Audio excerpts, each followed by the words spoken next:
All right, let's get a technical view as well. Ruchit Jain joins us now. Ruchit, how are you looking at the cues? We saw a big rebound in trade yesterday. The SGX Nifty again pointing to a downside at this stage. What are the levels that you're looking at for critical support?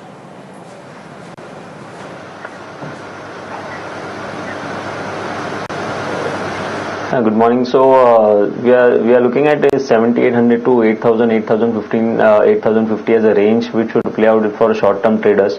We don't believe that 7,800 would be breached very easily in this week. Probably a pullback rally, maybe up to 8,000 or 8,050 zone could be seen in this week. We saw that in yesterday's trading session, in spite of gap down opening, a good amount of short covering took place, which took the markets a bit higher from the opening by end of the day. This is more due to the gap down opening, which was due to BR election results outcome, but in the system there were already quite a good enough short positions in last 5-7 trading sessions. So I think these shorts would be covered first. We may see a bounce up to 8,000, 8,050 levels. From there again markets may go down again. So if you are trading from two to three sessions perspective, then one can look to initiate a marginal buying position over here, with stop loss placed below yesterday's low. However, positionally on the weekly charts as well, we are still Nifty is still forming this low top low bottom formation. So positionally, I think around 8,000, 8,050 levels, it would be again opportunity to create short positions. Okay, so that's as far as the technical outlook is concerned, what we're making of the reading going forward from here. But let's discuss some of the big news makers. Lance, one of the counters that's been constantly in focus from the pharma pack has been DRL. Since last week, after the US FDA warning letters that the company actually received for 3 of their facilities, yesterday they held a con call, and it seems that the problems are not going to fade away anytime soon. What do you make of DRL at the current level, Lance?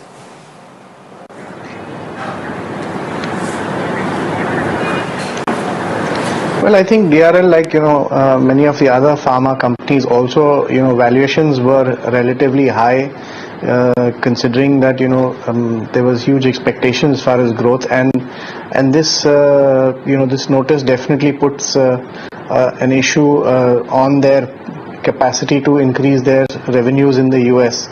So I would seem to think that the issues are not going to get resolved in a hurry. It will take maybe a year or so before things are sorted out. In the meanwhile, growth is obviously going to get impacted, and we would see lower valuation. So that's one of the reasons why the stock has sort of sold off over the last couple of days. We are seeing valuations again coming back to lower levels because of re-rating on the growth opportunity. So I think it's still not yet time to say that there is value in the stock and one should look at it purely from a valuation perspective. But I do feel that whatever correction is happening is probably also a re-rating of the sector as a whole, and as part of that process we will see re-rating happen in various other pharma stocks as well. All right, quick technical check as far as DRL is concerned, Ruchit.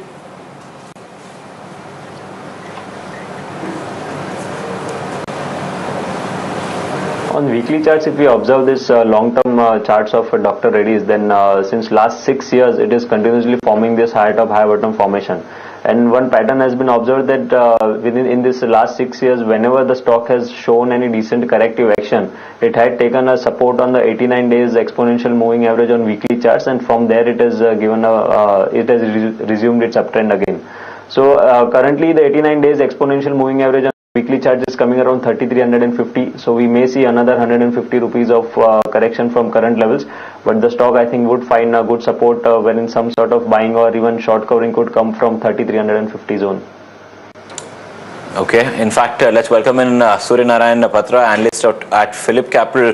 Since we are on the topic of the pharma sector, he tracks that pretty closely. Surya Narayan, morning. Thanks so much for taking the time out today. What's your reading as far as DRL is concerned? Because I believe you locked into the con call yesterday as well. What kind of key highlights did you pick up from the con call? Yeah, good morning.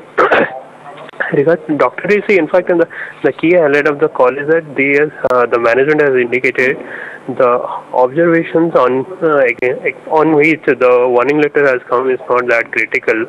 It is relating to the procedural aspects only. So they are not really very. They are expecting that they would be addressing all the kind of observations amicably, and there should not be any import alert as such. They would try for that, and the more important thing is that see the kind of corrective actions that is required in the plants.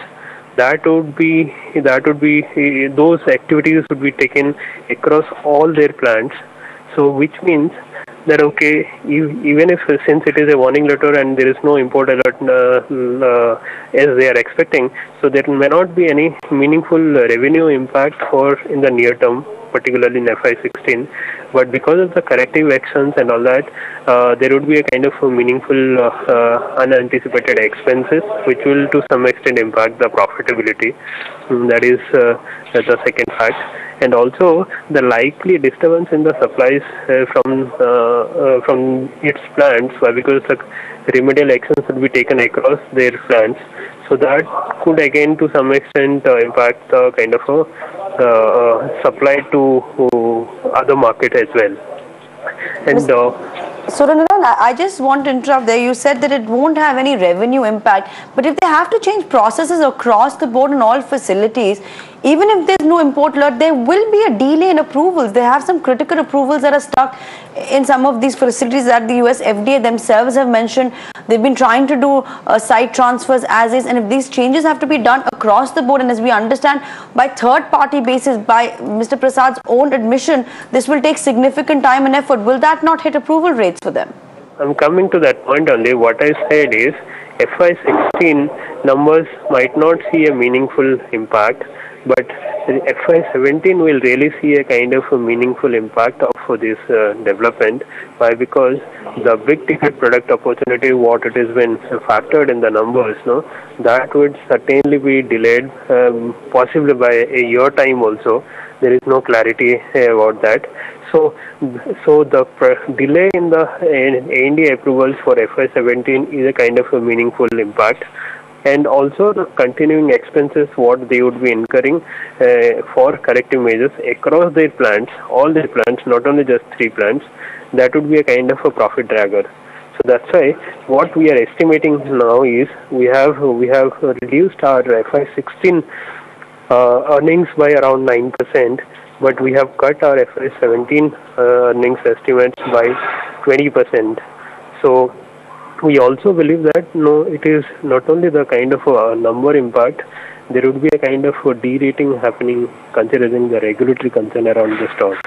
So earlier, what we are valuing at 24 times, now we are valuing at around 22 times, and now value the company at 3,500.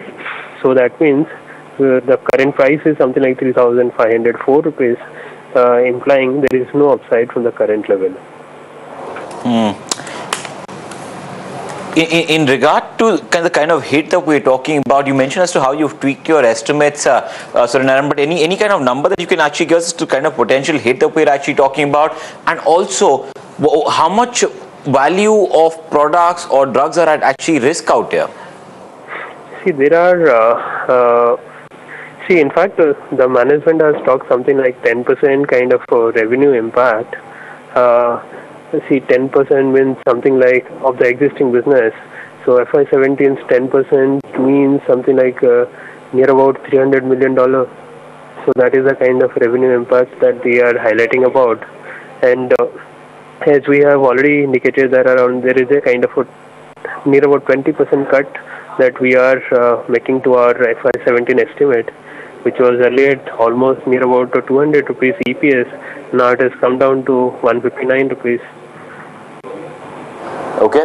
And if what are you advising clients to do regarding DRL right now? Are you asking them to probably shift to some of the other counters? Because one other way to look at these developments is clearly if some of the products or some of the drugs are off DRL at risk, there will be a couple of the other companies that probably operate in the local space that may stand to gain as well. Are you advising somewhat of a switch? And if you can share which companies probably then become on the radar if a couple of the products from these facilities would be at risk? See, since some time we have been negative about the large ticket names like Sun Pharma, Lupin in the pharma space amongst the top 5, and Dr. Reddy used to be one of our conviction. Why idea? but with the regulatory concerns emerging, so we have already suggested clients to switch to names like Aurobindo and Cipla, so which are relatively better placed. And Aurobindo, I think it trades at a much better multiple compared to the other competing names, and the H2 growth is also likely to be more than 27 to around 25 to 27% kind of higher than H1. So considering those facts, we see some sort of re-rating possibly in case of Aurobindo, and we also remain positive on Cipla. All right, sir, and thanks so much for taking the time out and sharing that perspective. Clearly, we'll be watching out for a couple of these pharma names. DRL in top of the radar. Sun Pharma yesterday also taken a little bit of a knock. Suryanarayan saying both are on his avoid list right now, and he's looking at some of the other names from the mid-cap space in focus. In fact, we'll take a quick break. When we come back, we continue our conversation with Lanswa Dikuna and Ruchit Jain and get you some Diwali picks along with some trading strategies. Stay tuned.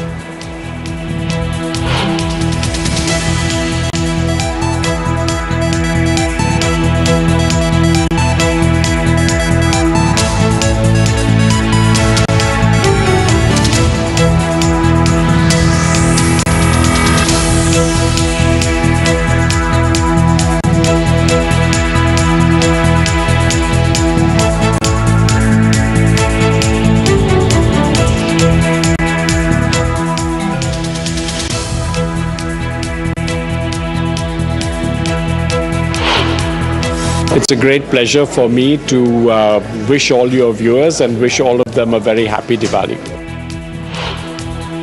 Wish all your viewers a very, very happy Diwali. Enjoy and have a sizzling Diwali. Thank you.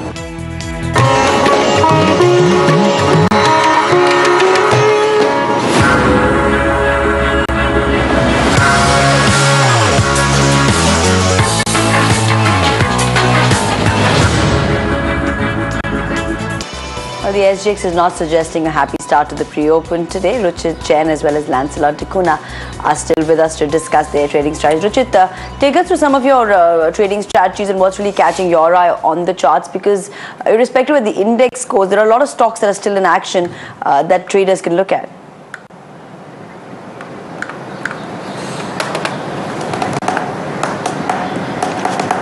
Yeah, so I think in next 1 week within this range bound market of 78 to 8,050, there would be a lot of stock specific action wherein mid caps, certain mid caps could continue to do well. So my trading strategies are buy call in a couple of mid cap stocks. First is buying UPL. We have seen that the stock has formed a double bottom pattern in yesterday's trading session, has given a bounce back from its crucial support level of 430 to 435 range. So I think a pullback rally up to 485 is quite possible in this stock. So buying should be done on dips around 454, 455 with stop loss placed below 435 and target of 485. My second call is we have been recommending a buy in Amaraja Batteries. In yesterday's trading session around the support level, it has formed a bullish engulfing pattern, which suggests that a pullback move could be there in this stock. With a stop loss below 860, one can place buy in today's gap down opening with a target of 975. Just to add one thing, that we are just expecting that this would just be a pullback move and the markets would trade within this range, and hence we don't have much aggressive targets on the higher side. All right, Ruchit, fair enough. So see some of the strategies that Ruchit's probably working on. We're just counting down to the pre-open as well. Lance, any stocks, any themes that you're watching out for, at least in the near to the immediate period?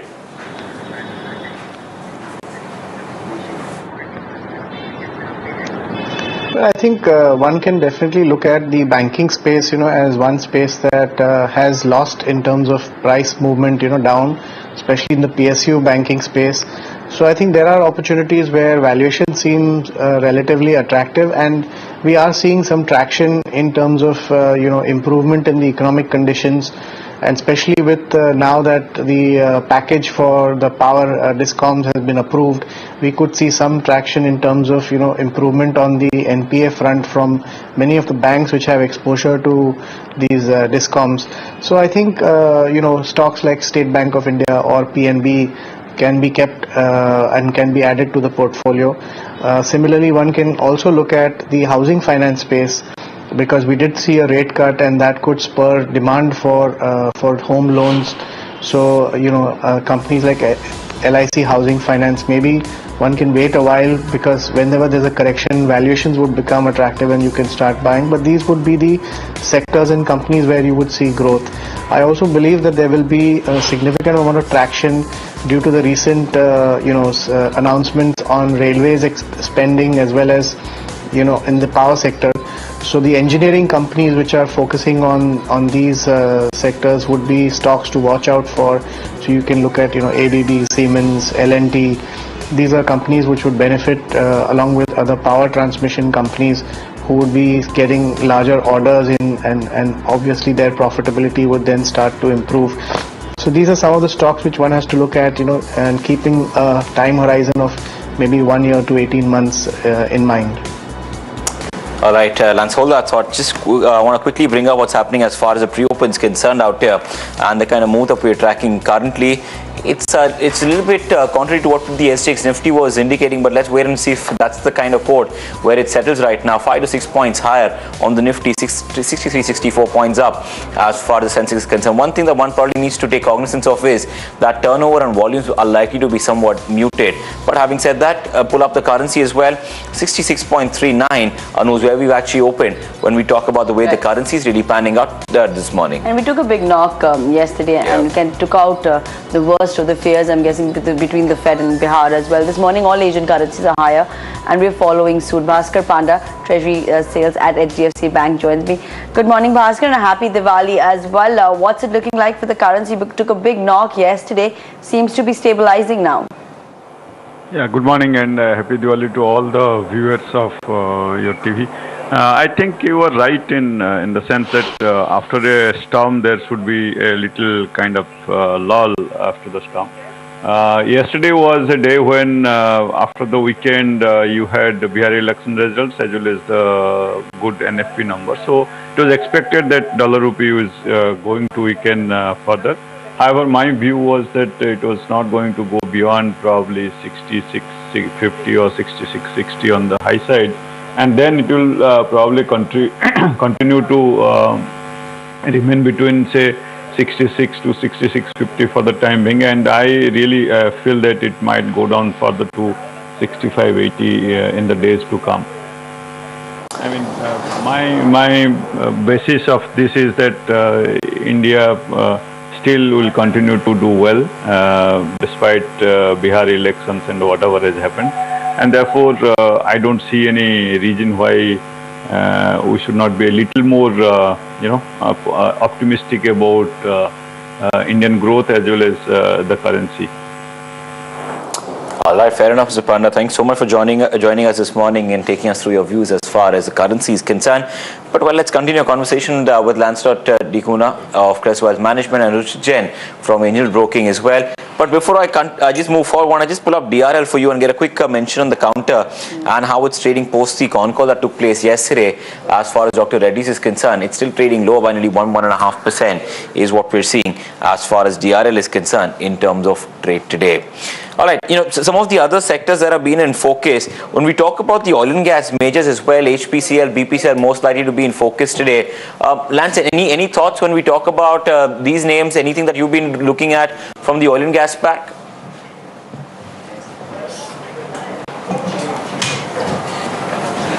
Well, I think from the oil and gas pack, yes, we did get, BPCL came out with numbers that weren't so in line with estimates from the streets, because we saw an increase in the other income. I think it was about 686 crores as opposed to year on year, about 300 crores. So if you take off that from the profitability, operating profit is a little lower.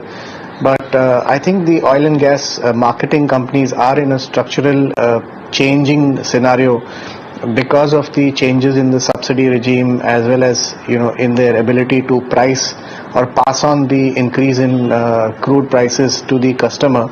It would be their working capital gets freed significantly. Their margins seem to be also the net, the refining margins are improving. and we will see a thrust on marketing infrastructure being built out over the next 12 to 24 months, which will actually improve their sales and profitability both.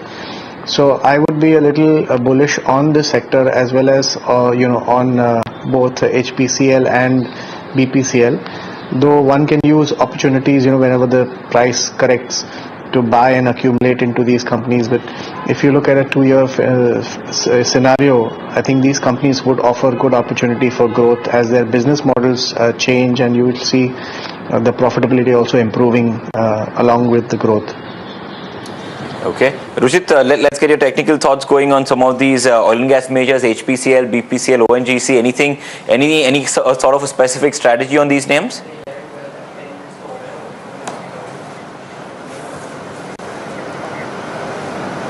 So the broader trend for these stocks continue to be positive, and we have seen that in last 5-6 months when markets have corrected, these stocks have shown more of a time correction rather than price correction. So the correction has been time wise and not price wise. So whenever the stocks resume the uptrend again, obviously I think these stocks would continue to outperform the broader market. So I think among the stocks, IOC is rather than IOC, I think HPCL and BPCL, both these stocks shows good uptrend. And I think maybe around 880 BPCL again could be a good bet even from trading perspective, with stop loss placed below 840. So I think BPCL and HPCL, both of these stocks within this space would continue to do well, but slightly with a longer term perspective. All right. Before we wind down, Ruchit, Diwali picks, you've already given some of your short-term trading strategy, but let's get the house call right now as far as what are some of the Diwali picks that you've been recommending clients to look at?